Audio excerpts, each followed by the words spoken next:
Season Master Kai is carried to infinity and beyond. Danori inside Sugar Daddy De Vega, Panamera and Runaway Champ is the early trainer by about 7 to 8 lengths of the leader. Back to the front runner to infinity and beyond, followed by Easter Sugar Daddy, Master Kai De Vega, and Danori inside is Panamera, and a long way back to Runaway Champ.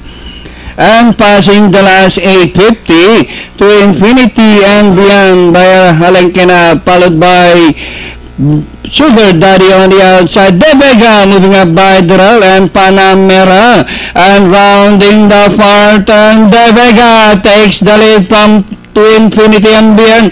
Panamera, Sugar Daddy is third, and number 7 Master Kai racing towards the final turn and into the exciting and long Santana stretch run with De Vega, this time by Alenkena, Panamera, and on the outside to infinity and beyond, Sugar Daddy, Runaway Champ, De Vega, Panamera on the outside, but still De Vega, Panamera on the outside, Runaway Champ, and nearing the finish line, it's Panamera, Runaway Champ, De Vega, Sugar Daddy, close to infinity.